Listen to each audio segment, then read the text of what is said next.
एक प्रभावशाली दार्शनिक और अर्थशास्त्री के रूप में कार्ल मार्क्स ने दर्शन के इतिहास में अपनी अमिट छाप छोड़ी है।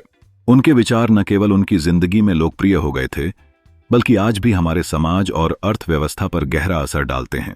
उनकी कृतियों ने विकासशील विचारधारा को जन्म दिया, जो औद्योगिकरण और वैविध्य के समय में वर्ग संघर्ष पर आधारित थी। कार्ल मार्क्स ने 1835 ईस्वी में केवल 17 साल की उम्र में दर्शन शास्त्र और साहित्य पढ़ने के लिए यूनिवर्सिटी ऑफ बॉन में नामांकन लिया। कार्ल मार्क्स ने पिता के कहने पर वकालत की पढ़ाई की। इसके बाद मार्क्स ने उदारवादी लोकतांत्रिक समाचार पत्र रीनिश्चे ज़िटुंग में लिखना शुरू किया। कार्ल मार्क्स 1842 ईस्वी में रीनिश्चे ज़िटुंग का संपादक बने। संपादक बनने के एक साल बाद 1843 ईस्वी में मार्क्स अपनी पत्नी जेनी वॉन वेस्टफैलन के साथ पेरिस चले गए। पेरिस में मार्क्स की मुलाकात फ्रेडरिक एंजेल्स से हुई। 1845 ईस्वी में कार्ल मार्क्स और फ्रेडरिक एंजेल्स ने मिलकर द होली फादर किताब लिखी। 1847 ईस्वी में मार्क्स और एंजेल्स को कम्युनिस्ट मैनिफेस्टो लिखना शुरू किया। 1864 ईस्वी में कार्ल मार्क्स ने अंतर्राष्ट्रीय श्रमिक संघ की स्थापना की। उन्होंने 3 साल बाद दास कैपिटल की पहली संस्करण प्रकाशित की। यह उनके आर्थिक सिद्धांतों पर सबसे बेहतरीन काम माना जाता है। हालांकि जर्मन दार्शनिक कार्ल मार्क्स ने 19वीं शताब्दी में काफी कुछ लिखा, लेकिन आज भी इसमें कोई विवाद नहीं है कि उनकी 2 कृतियां कम्युनिस्ट घोषणा पत्र और दास कैपिटल ने एक समय दुनिया के कई देशों और करोड़ों लोगों पर राजनीतिक और आर्थिक रूप से निर्णयात्मक असर डाला था। उन्होंने इन पुस्तकों में बताया कि पूंजीवाद एक ऐसी व्यवस्था है जो अपने विनाश और मार्क्सवाद की जीत के बीज अपने अंदर पाले हुए हैं। वर्ष 1883 ईस्वी में कार्ल मार्क्स का निधन हो गया। मार्क्स का मानना था कि एक पूंजीवादी समाज में उत्पादन के साधन जैसे कारखाने और मशीनें पूंजीपतियों के स्वामित्व में थे, जो माल का उत्पादन करने के लिए श्रमिकों को काम पर रखते थे। नौकरशाह के लिए दुनिया महज एक हेर फेर करने की वस्तु है। श्रमिकों को वेतन दिया जाता था, जो मार्क्स का मानना था कि उनके द्वारा उत्पादित वस्तुओं के मूल्य से कम था। मार्क्स ने पूंजीवाद की आलोचना की और उसे वर्गीय संघर्ष की भूमि पर रखा। मार्क्स के अनुसार पूंजी मृत श्रम है, जो पिशाच की तरह केवल जीवित श्रमिकों का खून चूसकर जिंदा रहता है, और जितना अधिक ये जिंदा रहता है उतना ही अधिक श्रमिकों को चूसता है। इसलिए सभी निजी संपत्ति को खत्म किया जाना चाहिए। उन्होंने समाज में व्याप्त असमानता को स्पष्ट किया, जिसमें धनी और गरीब के बीच की खाई को नकारा नहीं जा सकता था। मार्क्स के सिद्धांतों में एक महत्वपूर्ण तत्व यह था कि उत्पादन के साधनों पर नियंत्रण का अधिकार श्रमिकों का होना चाहिए। उनके कम्युनिस्ट पार्टी घोषणा पत्र में विचारों का स्पष्ट चित्रण किया गया है, जो जनहित के लिए संगठित होने का आह्वान करता है। मार्क्स ने तर्क किया कि अर्थव्यवस्था संचालित करने वाले शक्तियों के विपरीत श्रमिकों को उनके अपने हक और अधिकारों के लिए एकत्रित होना चाहिए। जो चेतना श्रमिकों के हाथों के माध्यम से रेलवे का निर्माण करती है, वही दार्शनिकों के मस्तिष्कों में दार्शनिक प्रणालियां भी निर्मित करती है। विश्व से परे दर्शन का कोई अस्तित्व नहीं होता, ठीक वैसे ही जैसे मनुष्य के परे मस्तिष्क का अस्तित्व नहीं होता।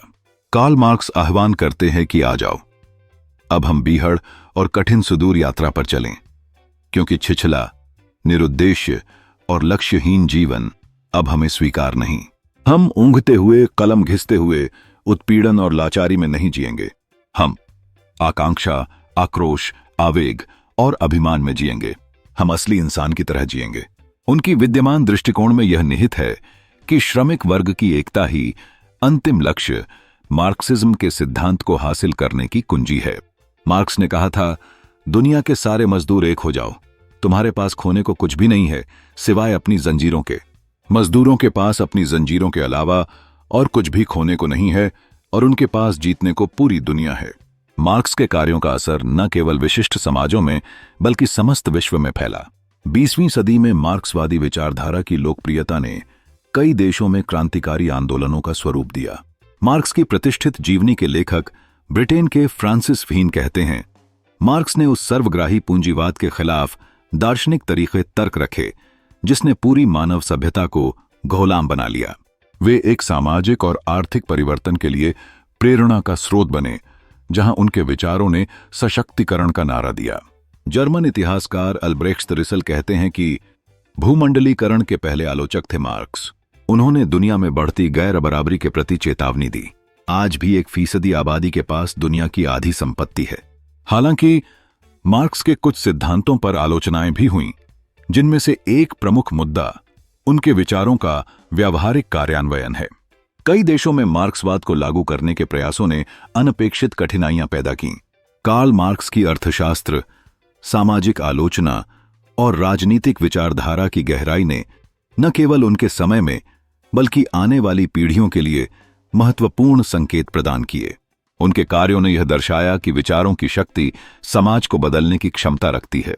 अतः मार्क्स का अध्ययन समझने के लिए आवश्यक है कि हम अपने वर्तमान को कैसे परिभाषित करते हैं। कार्ल मार्क्स के अनुसार साम्यवाद और समाजवाद, कम्युनिज्म एंड सोशलिज्म। मार्क्सवाद का सिद्धांत आज के साम्यवाद और समाजवाद की आधारशिला है। प्रत्येक से उसकी योग्यता के अनुसार काम लिया जाए, प्रत्येक को उसकी आवश्यकता के अनुसार वेतन दिया जाए, प्रत्येक से उसकी क्षमताओं के अनुसार, प्रत्येक को उसकी जरूरतों के अनुसार, from each according to his abilities to each according to his needs. उद्धरण समाज के आदर्श संगठन के बारे में मार्क्सवादी विचार के सार को संक्षेप में दर्शाता है। साम्यवादी समाज का लक्ष्य केवल वर्ग विभाजन को दूर करना नहीं है, बल्कि संसाधनों का न्याय संगत पुनर्वितरण करना भी है। मार्क्स के अनुसार जब समाज में उत्पादन के सभी साधनों का नियंत्रण सामूहिक रूप से किया जाएगा, तब व्यक्तिगत स्वामित्व और लाभ की लालसा से मुक्त होकर सभी की जरूरतें पूरी की जा सकेंगी। साम्यवादी समाज में उद्देश्य वर्ग संरचनाओं को समाप्त करना और लाभ या स्वामित्व के बजाय जरूरत के अनुसार संसाधनों का पुनर्वितरण करना है।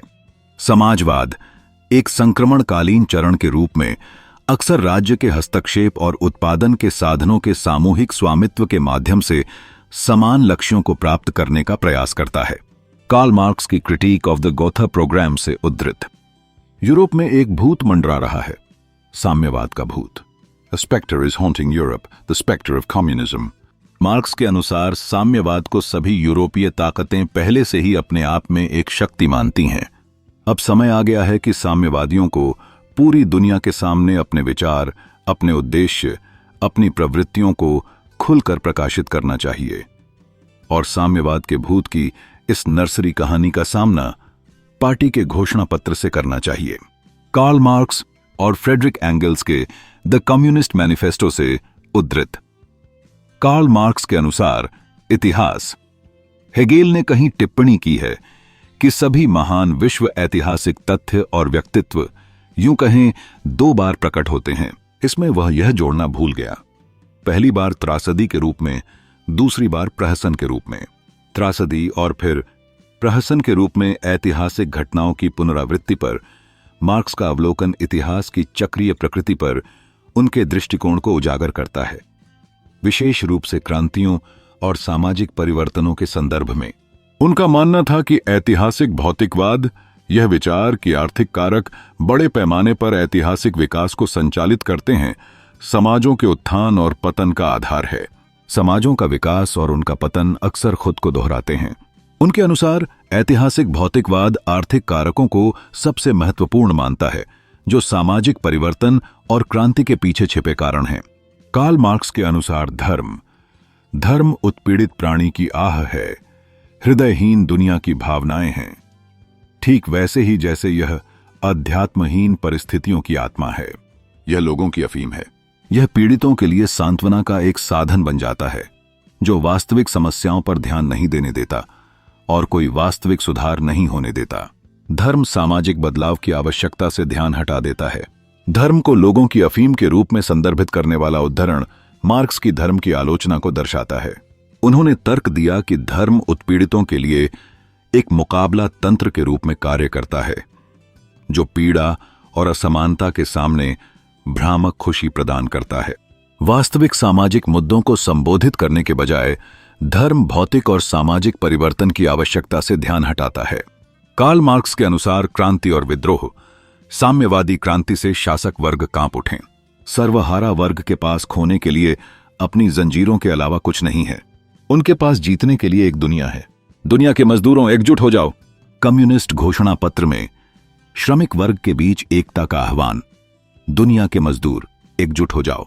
मार्क्स की इस धारणा को दर्शाता है कि पूंजीपति वर्ग शासक वर्ग को उखाड़ फेंकने के लिए सर्वहारा क्रांति आवश्यक है। यह विचार कि उत्पीड़ितों के पास खोने के लिए कुछ भी नहीं है सिवाय उनकी जंजीरों के सामूहिक कार्रवाई के माध्यम से मुक्ति की क्षमता का प्रतीक है। कार्ल मार्क्स और फ्रेडरिक एंगल्स के कम्युनिस्ट घोषणा पत्र से। कार्ल मार्क्स के अनुसार मूल्य, वैल्यू, उपयोगिता की वस्तु बने बिना किसी भी चीज का मूल्य नहीं हो सकता। मार्क्स का यह दावा कि उपयोगिता की वस्तु बने बिना किसी भी चीज का मूल्य नहीं हो सकता पूंजीवाद की उनकी आलोचना का केंद्र है। दास कैपिटल में वह उपयोग मूल्य, किसी उत्पाद की उपयोगिता, और विनिमय मूल्य, इसे किस कीमत पर बेचा जा सकता है, के बीच अंतर करता है। मार्क्स ने तर्क दिया कि पूंजीवाद के तहत श्रम और वस्तुओं का मूल्य विकृत हो जाता है, जिससे श्रमिकों का शोषण होता है और उनके श्रम के उत्पादों से उनका अलगाव होता है। किसी चीज का मूल्य तब तक नहीं हो सकता जब तक वह उपयोगिता में न हो।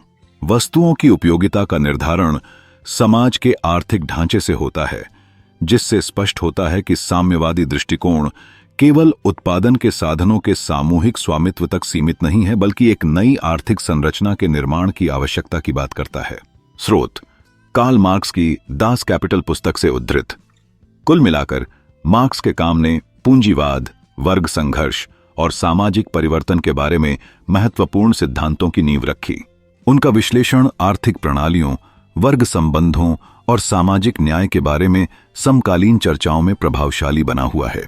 साम्यवाद और समाजवाद की उनकी अवधारणाएं दुनिया भर में राजनीतिक और सामाजिक परिवर्तनों के लिए लक्ष्य रखने वाले आंदोलनों को प्रेरित करती रहती हैं।